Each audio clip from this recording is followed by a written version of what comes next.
올바른 기도에 4가지 규칙이 있다고 했습니다. 또는 자세가 있다고 했습니다. 이것을 기도할 때 늘 잊으면 안 됩니다. 이 4가지는 우리가 이미 배운 대로 경외, 회개, 겸손, 소망입니다. 우리는 이제 기도를 공부하게 되었는데 기도를 공부할 때 6가지를 공부한다고 우리가 서론 시간에 이야기했습니다.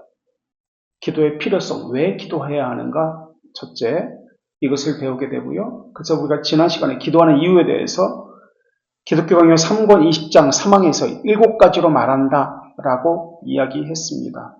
기도의 이유 7가지를 지난 시간에 살폈고요. 그리고 올바른 기도에 대해서도 우리가 살폈습니다. 그래서 올바른 기도는 지금 이야기한 대로 경외, 회개, 겸손, 소망이라는 자세를 가지고 있는 것, 이것을 점검해야 하는 것이 기도의 자세다. 올바른 기도다.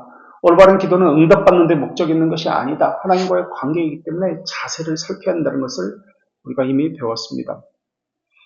그리고 세 번째로는 예수 그리스도의 이름이 무엇을 의미하는지 이것을 살피게 됩니다. 중보자라는 개념인데, 그래서 네 번째로 중보 기도를 앞으로 살피게 될 것입니다. 중보 기도가 도대체 무엇이냐? 다섯 번째, 사적 기도 또는 개인 기도 또는 공적 기도 또는 대중 기도를 어떻게 하는 것이냐? 개인 기도와 공적 기도는 다릅니다. 이것을 살피게 되면서 방언을 칼빈은 또 이야기합니다. 여기서 공적, 개인, 사적 기도, 여기서 방언을 이야기하는데 이때 한나의 기도를 방언 기도라고 이야기합니다. 이것을 또한 살피게 됩니다. 그리고 맨 마지막 6번째로 주기도문을 살피게 될 것입니다. 그래서 이 기독교 강요 3권 20장은 52항으로 아주 긴 항으로 되어 있는 그런 장입니다. 그래서 많은 시간 기도를 할애하게 될 것입니다. 자, 103쪽. 경건한 자라면 누구나 기도하게 되어 있습니다. 경건한 자라면은 다른 말로 어떤 단어를 바꾸면 좋겠습니까? 또 어떤 단어로 누구나 기도하게 되어 있습니다.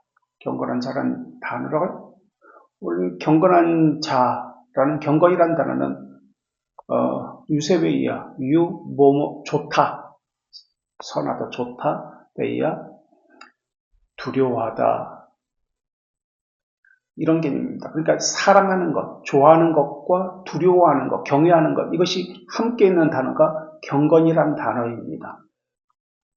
그러면 이 단어 말고 여기다 어떤 단어를 바꿔서 쓸 수 있을까요? 경건한 자. 그러면 누구든지 기도합니다. 뭐라고요? 회개하는 자. 회개도 기도죠. 회개 자체가. 회개의 삶, 기도의 삶, 신자의 삶이죠. 또 다른 단어? 네? 어이구, 정윤. 그렇죠. 이름 매기면 안 되죠, 참. 네. 자녀된 자, 자녀됨. 우리 기도의 키워드가 자녀됨이죠. 자녀된 자라면 누구든지 기도하게 되어 있습니다. 라고 바꿔도 좋습니다. 그러니까 우리가 생각하는 경건이라는 개념이 어떤 의미에서는 자녀됨과 연결되어 있습니다.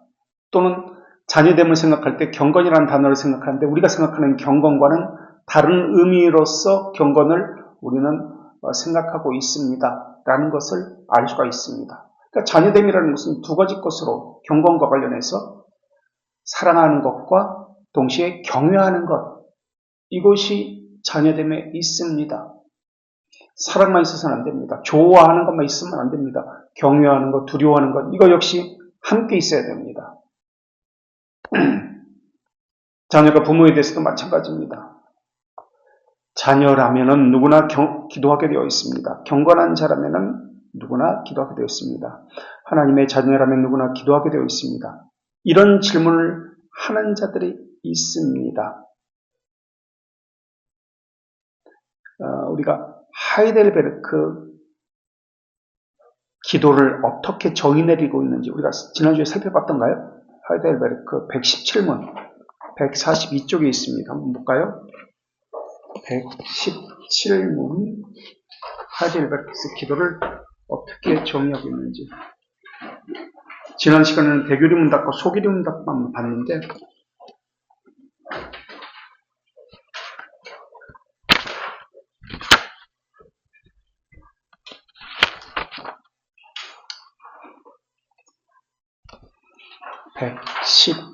(117문입니다) 142쪽. 하나님께 수용되고 그분이 듣는 기도의 필요 조건은 무엇입니까? 첫째, 하나님의 말씀에 자신을 명시하신 유일한 참된 하나님에게만 만사를 위해 심정에서 우러난 기도를 그분이 우리에게 간구하라고 명령하셨고, 둘째, 우리의 필요와 비참함을 올바로 철저하게 알아서 그의 신적 위험 앞에 우리 자신은 철저히 겸손해질 것이고, 셋째, 무자격자임에도 불구하고 하나님께서 그리스도 우리 주님 안에서 자신의 말씀 안에서 우리에게 약속하신 것처럼 우리 기도를 확실하게 들을 것을 온전히 확신하는 것입니다. 여기서는 기도의 필요 조건이 무엇이라고 나오나요?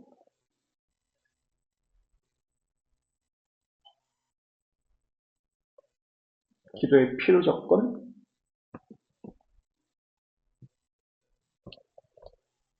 첫째, 하나님에게 만사를 위해 심정에서 우러난 기도를 그분이 우리에게 간구하라고 명령하셨고, 다른 말로 믿음으로 기도해야 합니다라는 의미를 이야기하고 있고요. 믿음으로 기도해야 합니다. 둘째, 필요와 비참함을 올바로 알아 신적 위험 앞에 자신을 철저히 겸손하게 해야 합니다. 부족과 비참함을 알아 겸손하게 해야 합니다. 첫째, 믿음으로 기도해야 합니다. 둘째, 부족과 비참함을, 자기 비참함을 안다는 것은 자신의 무능력함, 전적 타락, 전적 부패를 이야기하고 있죠. 전적 타락과 전적 부패의 차이는 무엇일까요? 우리가 지금 5대 교리 가운데 돌트레이트, 칼빈의 5대 교리 가운데 하나죠. 전적 타락 또는 전적 부패라고도 합니다. 전적 타락을 이야기하는데 전적 타락과 전적 부패의 차이는 무엇이에요? 같이 씁니다만 전적 타락은 완전 타락이라고 합니다. 전적 타락은 완전한 타락, 완전한 부패, 완전입니다. 조금도 아닙니다. 관계의 단절, 그렇죠. 전적 타락은 관계가 깨어졌습니다. 철저히 버림받은 것처럼 어디에서도 하나님 느껴지지 않습니다. 전적 타락입니다. 관계의 단절. 그 다음에 전적 부패는 뭐죠? 그런데도 불구하고 나는 아무것도 할 수가 없습니다. 전적 무능력을 이야기합니다. 이게 전적 부패예요.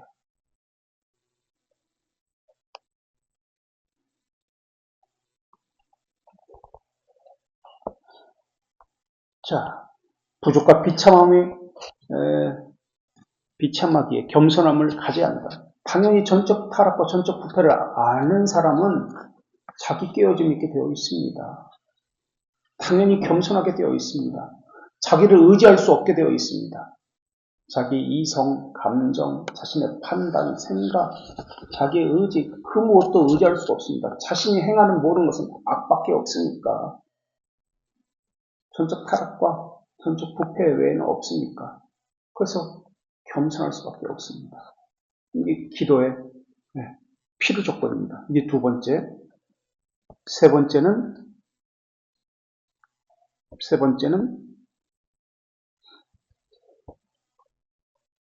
무자격자임에도 불구하고 우린 자격이 없어요. 전적 타락과 전적 부패이기 때문에 할 수 있는 것도 없고 하나님과의 관계도 전혀 안 돼 있고 아무것도 없습니다. 그런데도 불구하고 이런 무자격자임에도 불구하고 기대하는 겁니다. 무엇에 기대하는 거죠? 무엇에 대해서 소망하는 거죠? 무엇을 확신하는 것이죠?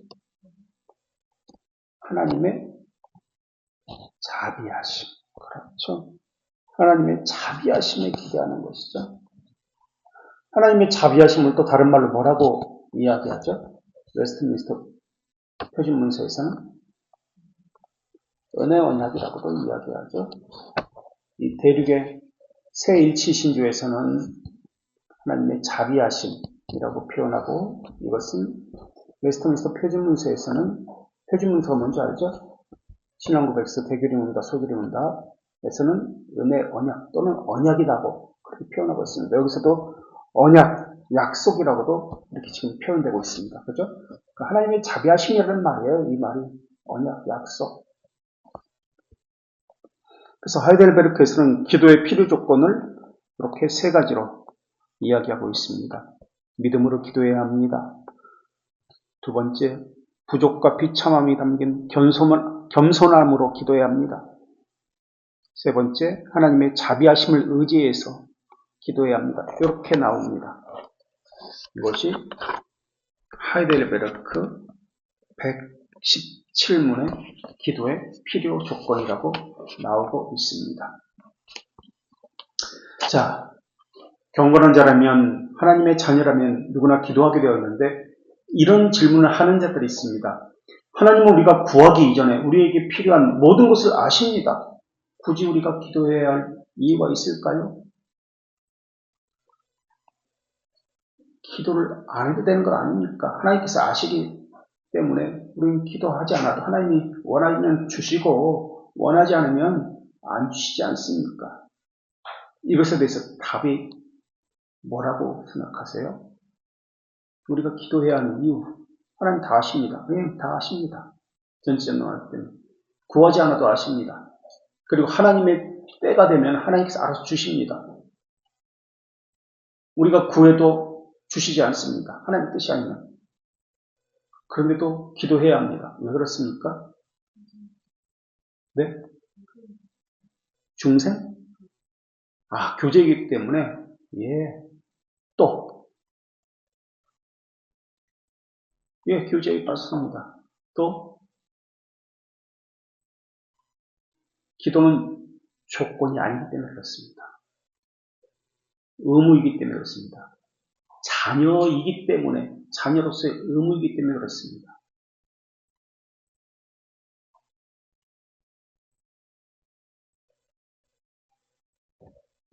그리스도께서는 우리를 위해서 기도하셨습니다.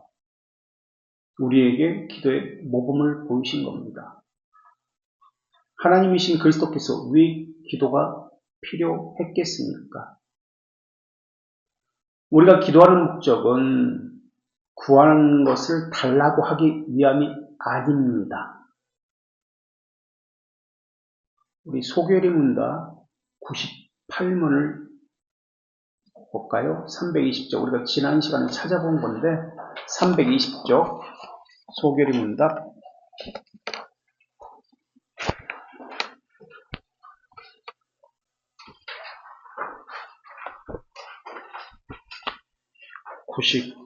98문입니다.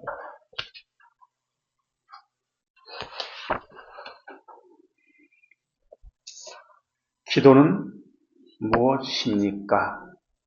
기도는 하나님께 우리의 열망을 드리는 것으로 우리 죄들을 고백하는 것이고 그분의 자비하심을 인식하고 감사하면서 그리스도의 이름으로, 여기 기도는 왜 하는 것입니까?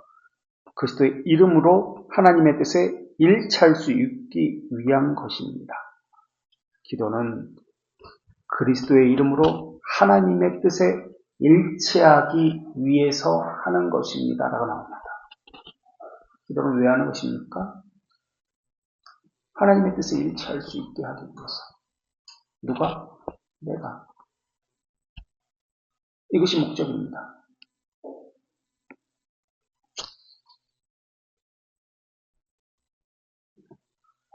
기도는 그분의 뜻이 우리 자신에게서 이루어지도록 생각하고 묵상하는 시간입니다. 기도는 묵상의 전제가 되어야 합니다. 묵상이 없으면 기도도 없어요. 기도는 생각에서 나오는 겁니다. 생각하는 방법을 알려주는 것이 교회에서 해야 하는 일입니다. 생각. 우리가 중세시대 때 사막 사학이 있잖아요. 말하고 듣고 쓰고, 말하고 듣고 쓰는 거, 생각하는 법, 논리학. 근데 교회에서는 기도를 가르칩니까? 기도 가르치던가요? 교회에서? 교회에서 기도 안 가르쳐요. 그냥 하면 된다고 그래요. 그래서 무조건 하라고 합니다. 아니요. 그렇게 잘못된 기도예요. 이방인들이 구하는 기도하게 되어 있습니다. 묵상 훈련을 해야 합니다. 거기서부터 기도가 시작되기 때문에 그렇습니다. 생각하는 법, 묵상 훈련이 되어야 합니다.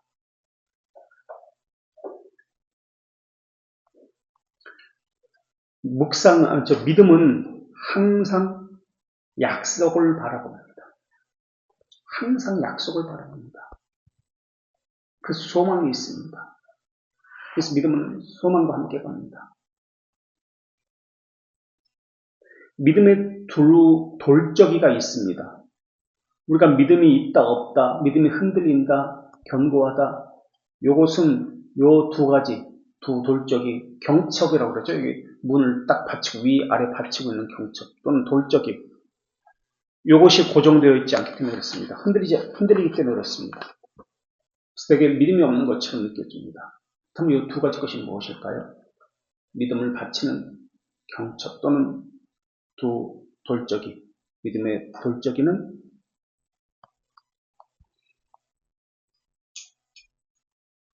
믿음을 바치는 돌적이는 지금 제가 믿음은 항상 이것을 바라본다고 했습니다.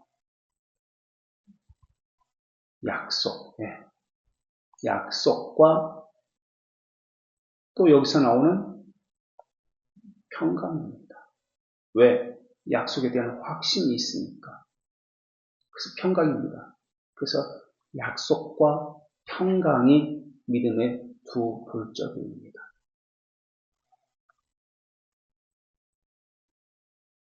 그래서 믿음으로 믿음의 기도로 보화를 파헤치는 겁니다.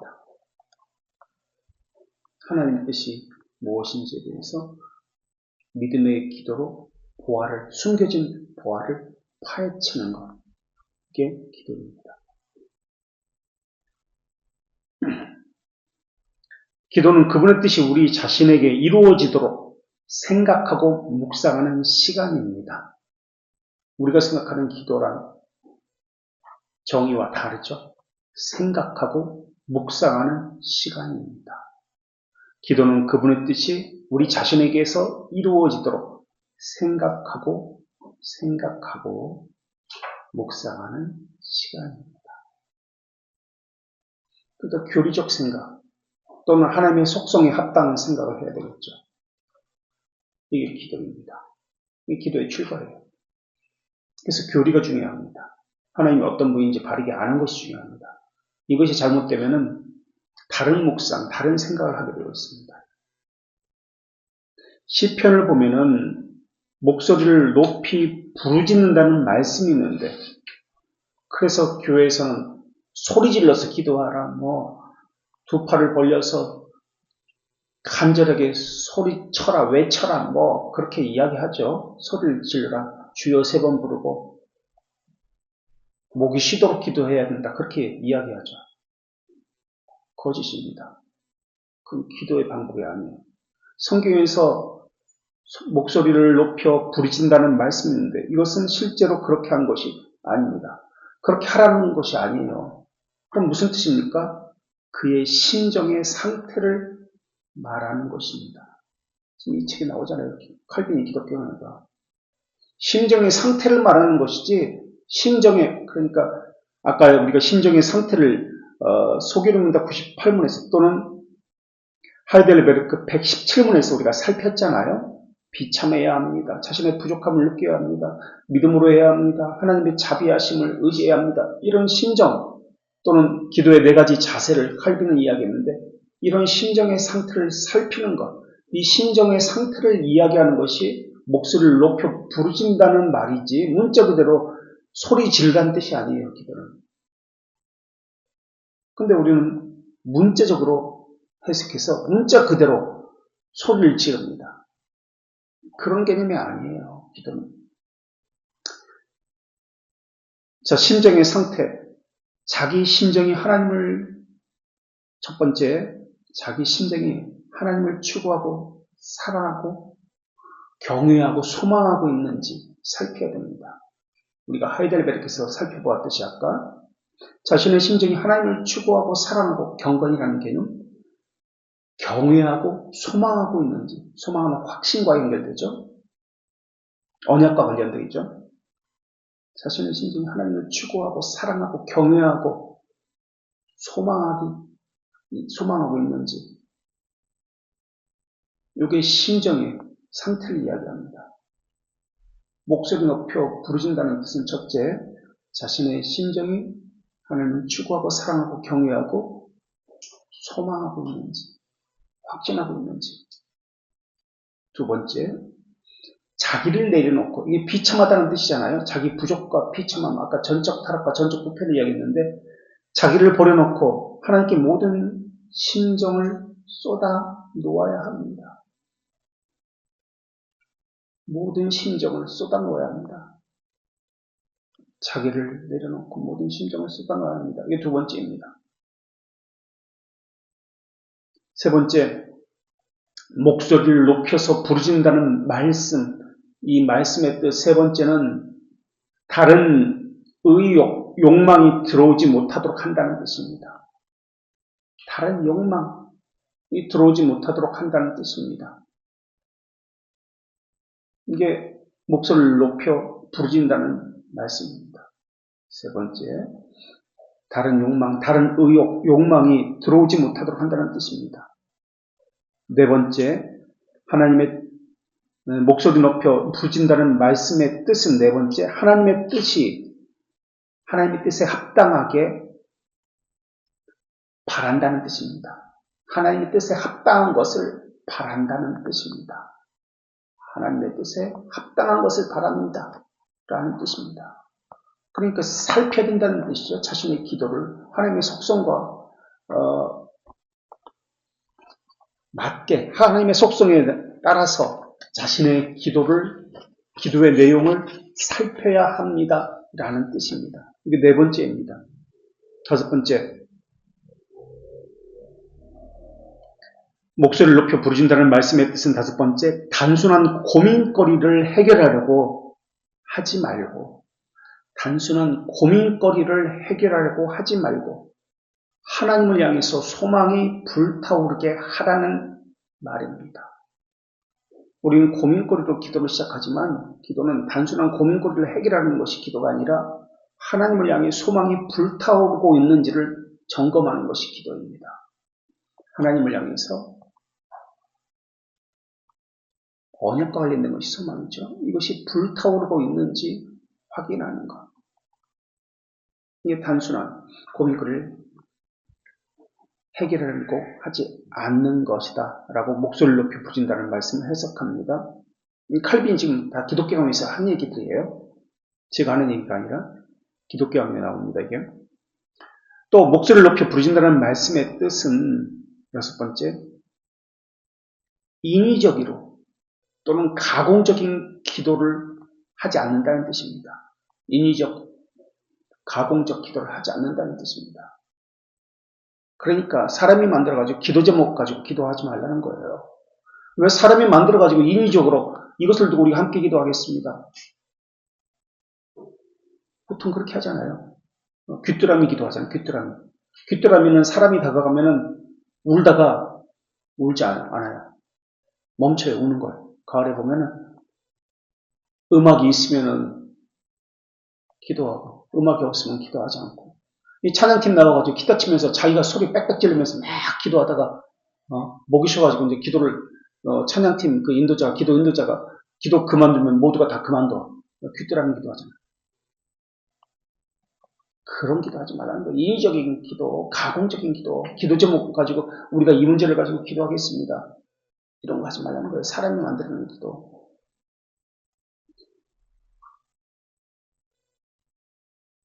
해결받으려고, 그 문제를 해결받으려고 기도하지 말라는 의미이기도 합니다. 이것은. 인위적으로 하지 말라는 것은. 맹목적인 이성이 만들어낸 것을 가지고 하나님께 나와가 가지고 그것으로 하나님께 들어진다고 생각하고 있어요. 그걸 기도라고 생각하고 있어요.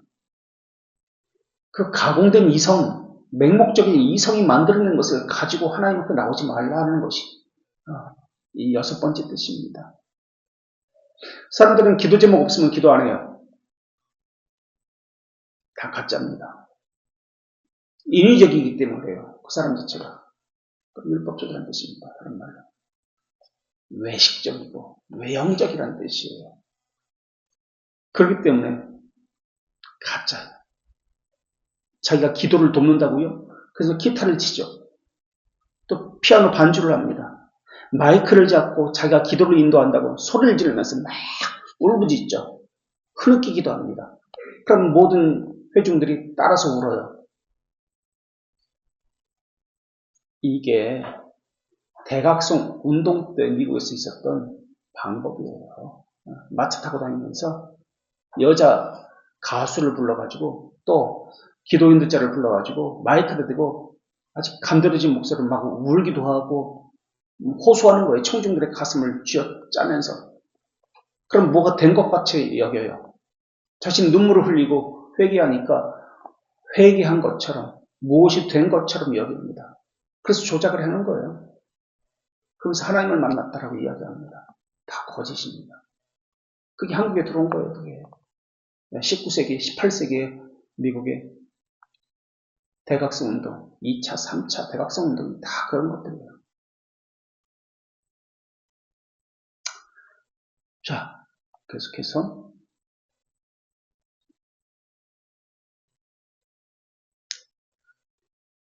자신의 심정의 상태를 말한 것입니다. 고함치고 기도하라는 뜻이 아닙니다. 자신의 영의 상태가 어떠해야 하는지를 알려주는 말씀입니다. 자신의 영의 상태를 살피라는 거예요, 기도를.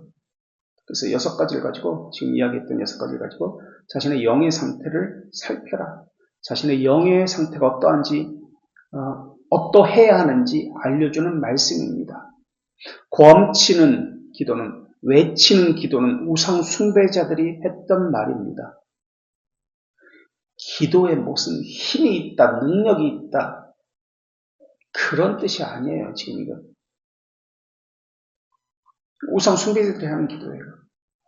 막 찢고, 소리 지르고, 울부짖고,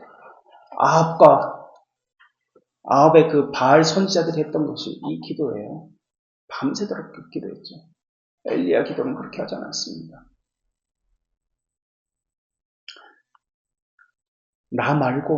지금의 나 말고 다른 내가 되기를 바라면서 기도해야 합니다. 지금의 내 상태 말고 하나님부터 멀어진 것 같고 하나님부터 버림받은 것 같고 내가 믿음이 없는 것 같고 이런 나 말고 다른 내가 되기를 열렬해지는 하나님을 향해서 열렬해지는 이런 내가 되기를 바라는 간절함을 가지고 그런 상태로 기도해야 합니다. 그런 상태가 기도입니다. 라고 이야기하는 거예요. 그러니까 말에 있는 것이 아니라 그 심정에 있는 거예요. 그 자세에 있는 거예요. 기도는. 근데 우리는 겉으로 표현되는 그 말을 가지고 이야기하죠. 한나의 방언도 그거예요. 신음소리, 그 흐느낌, 말을 하지 않아요. 이걸 방언이라고 이야기해요. 말을 하지 않아요. 말에 있는 것이 아니에요. 그 심정의 상태, 그 원통하고 분통하고 안타깝고 간절하고 이런 모든 것을 합쳐가지고 기도라고 이야기합니다. 하나님을 향해서. 근데 우리는 말에 있다라고 생각합니다. 말을 크게 해야 됩니다. 소리 지릅니다. 등등. 이런 가식적인 것을 가지고 기도를 이야기합니다. 기도하면서 하나님의 말씀을 묵상하게 됩니다. 왜 묵상을 해야 되는 것이죠? 기도하면서 하나님의 말씀을 묵상을 하고요? 이건 또 무슨 말이야? 기도는 기도고 묵상은 묵상이지 따로 분리된 것 아닙니까? 우리는 그렇게 생각하잖아요. 왜 기도하면서 하나님의 말씀을 묵상하게 됩니다라고 칼빈은 이야기하죠. 마음이 하나님의 말씀으로 점령 당해야만 기도를 하기 때문에 그렇습니다. 내 심정이 하나님의 말씀으로 점령당해야 기도할 수 있기 때문에 그렇습니다. 심정의 상태를 지금 이야기하고 있는 겁니다. 하나님의 말씀 앞에 내가 누구인지 정갈하게 드러납니다. 그럴 때 비로소 기도할 수 있기 때문에 그렇습니다. 하나님을 진심으로 찾는다는 것은 소리를 지르면서 찾는 것을 이야기하지 않습니다. 하나님의 선하심과 자비하심을 깨닫게 되는 것을 이야기합니다. 그러니까 자신의 비참함을 깨닫게 될 때 하나님의 자비하심을 찾게 되어 있습니다. 그 이야기를 하는 거예요. 기도하면서 하나님의 말씀을 묵상하게 됩니다. 그래서 우리는 지금 묵상의 훈련을 하고 있습니다. 이것은 엄청나게 중요한 것입니다. 모든 신앙의 기본적인 것이고요. 또 기도의 시작이기 때문에 그렇습니다. 영의 기능이 평안을 얻습니다. 믿음의 돌적이가 무엇이라고요? 믿음의 돌적이가 평안과 약속이다. 영의 기능이 평안을 얻습니다. 기도할 때 평안을 얻습니다. 믿음의 기도입니다. 라는 것입니다. 무슨 일이든 언제든 기도할 것을 권하면서 그 결과 모든 지각에 뛰어난 하나님의 평강이 바로 여기서 평강이 나오는 것이죠. 평강이 그리스도 예수 안에서 너희 마음과 생각을 지키시리라. 평강이라는 뜻입니다. 평강이 무슨 뜻입니까? 믿음의 돌적이 약속과 평강이라고 했습니다. 평강이라는 뜻은 예수 그리스도 안에서 하나님께서 우리의 마음과 생각을 지키신다는 뜻입니다. 그게 평강이라는 뜻입니다. 그래서 믿음은 선물입니다. 우리에서 나오는 것이 아닙니다.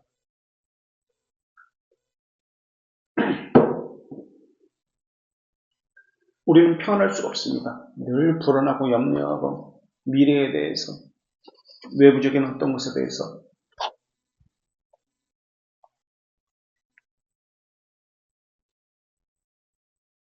그래서 기도는 하나님과 교제라고 아까 이야기했는데 하나님과 대화,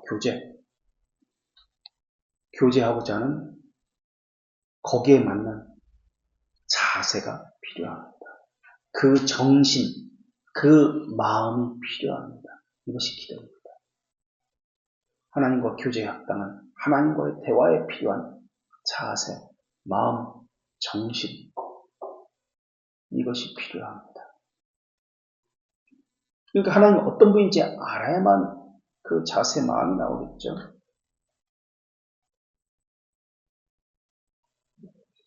기도를 통해서 겸손을 배웁니다.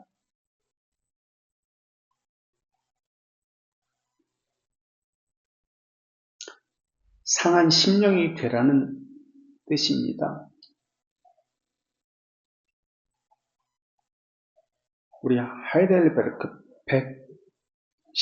117문 아까 읽었는데요. 다시 한번 보겠습니다. 2양 보겠습니다. 142쪽.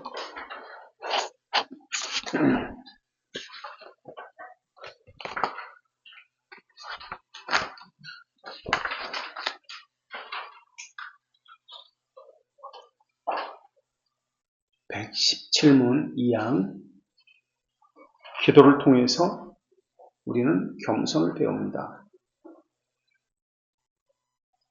우리가 기도에 대해서 이야기했는데 첫째,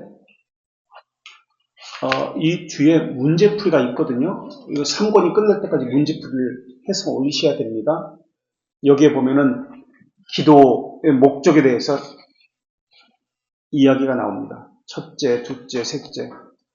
거기에 보면 제가 이야기했던 이것들이 다 나오는데요. 이건 지금 기도의 두 번째를 이야기합니다. 기도를 통해서 겸손을 배웁니다. 하이델베르크 117문. 하이델베르크는 기독교 강요에 그대로 옮겨 놓아서 문제 형식으로 만들어 놓은 것이라고 보아도 좋습니다. 117문 2항. 둘째, 우리의 필요와 비참함을 올바로 또 철저하게 알아서 그분의 신적 위험 앞에 우리 자신은 철저하게 겸손해질 것이요. 기도를 통해서 겸손을 배웁니다. 이 말의 의미는 무엇입니까? 겸손을 배운다는 말의 의미는 무례하지 않습니다. 라는 뜻입니다. 기도를 하면서 사람들은 상거래합니다. 예의가 없습니다. 하나님을 윽박지르기도 합니다. 겸손하지 못합니다. 막말을 합니다. 무례하지 마십시오. 이 말입니다. 겸손이라는 말은. 하나님의 자세, 하나님의 어떤 분인지에 대해서 바르게 알고 거기에 합당한 자세와 정신을 갖추십시오. 그 이야기를 하는 겁니다. 첫째, 무례하지 마십시오. 두 번째, 허락된 것 이상의 것을 묻지 마십시오. 허락되지 않은 것을 왜 찾습니까? 왜 구합니까? 왜 묻습니까? 이게 두 번째 이유입니다. 이게 겸손을 배운다는 뜻입니다. 첫째, 무례하지 마십시오. 둘째, 허락된 것 이상의 것을 묻지 마십시오. 또는 구하지 마십시오. 또는 소망하지 마십시오. 뭐 그런 뜻이겠죠. 그리고 세 번째, 겸손을 배운다는 말의 의미는 망상을 품지 마십시오. 망상을 가진 것을 내려놓으십시오. 헛된 망상, 욕망을 가진 것을 내려놓으십시오. 이게 겸손이라는 뜻입니다. 기도를 통해서 겸손을 배운다라는 말의 의미는 첫째, 무례하지 마십시오. 둘째, 허락된 것 이상의 것을 묻지 마십시오. 셋째, 망상에 품은 것을 내려놓으십시오. 라는 뜻입니다.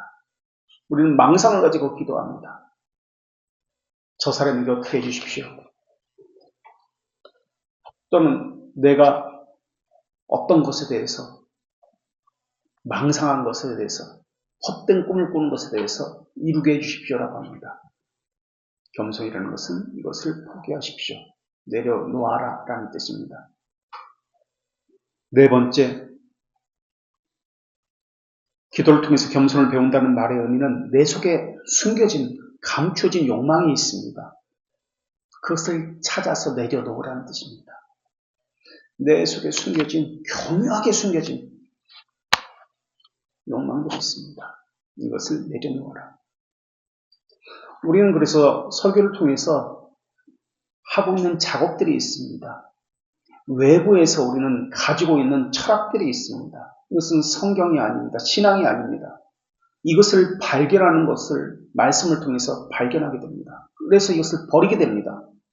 이것을 버려야만 성경적 신앙을 자신이 가질 수 있습니다. 그래서 계속해서 내 안에 숨겨진 철학적 사고들 계속 드러나고 이것을 버리는 작업을 하고 있습니다. 그리고 교리로 우리의 신앙이 견고하게 세워지도록 하나하나 뽑아내고 심겨지고 하는 작업을 하고 있습니다. 내 안에 감추인 욕망을 내려놓으십시오. 이것이 기도를 통해서 겸손을 배운다는 뜻입니다. 다섯 번째, 기도를 통해서 겸손을 배운다는 뜻 다섯 번째는 하나님의 권능에 종속시켜야 합니다. 라는 뜻입니다.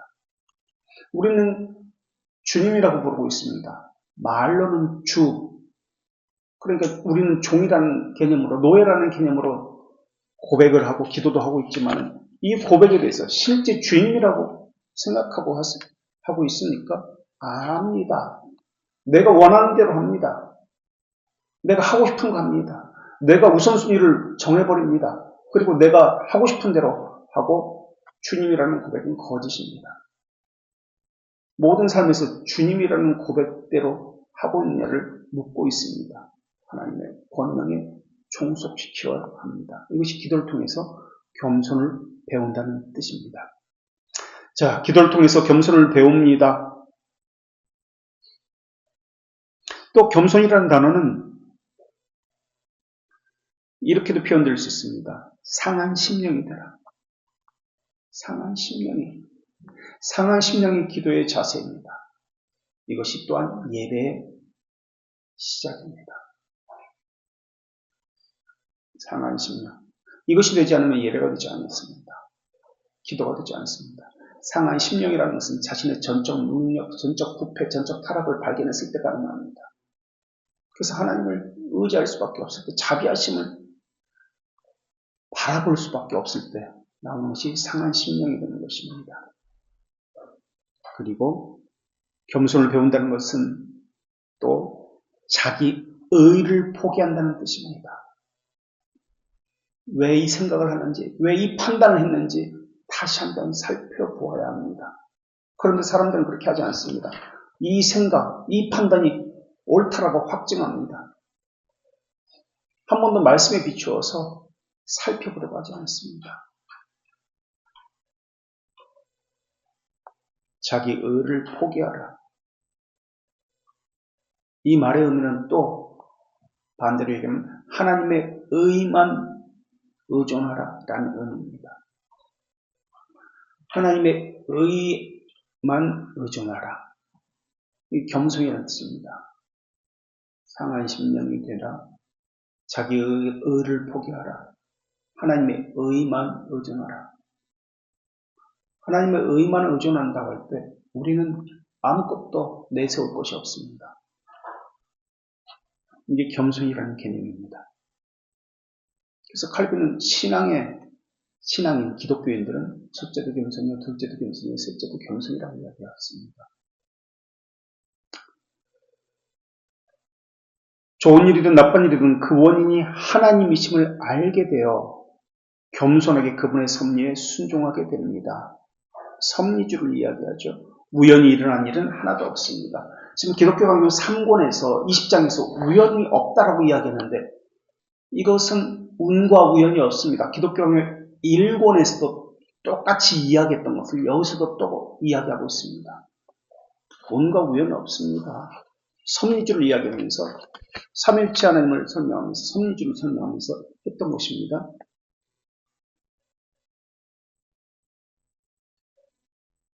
운과 우연이 없습니다. 우연히 일어난 일은 하나도 없습니다. 하나님의 비밀적 계획 속에 모든 일이 이루어진다는 사실을 깨닫게 됩니다.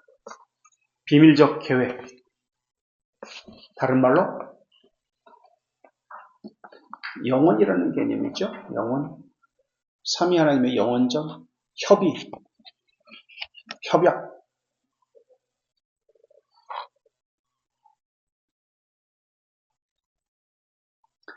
또 자신의 걱정과 염려를 내려놓는 법을 배우게 됩니다. 왜? 믿음의 돌적이는 약속과 평강이기 때문에 그렇습니다. 돌아다니면서 수다 떨지 않습니다. 여기저기 전화하면서 말 옮기지 않는다는 거예요. 자기 의도를 덧붙여서 말을 옮기지 않습니다. 경건한 자는 하나님께 말씀하지 수다 떨면서 남에게 말을 옮기지 않습니다. 이것을 고순도치라고 합니다. 여기저기 찌르고 또 여우라고도 하죠.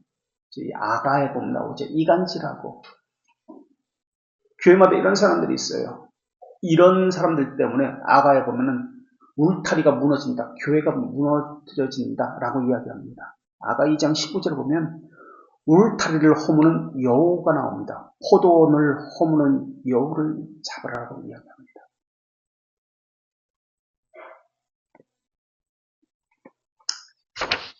우리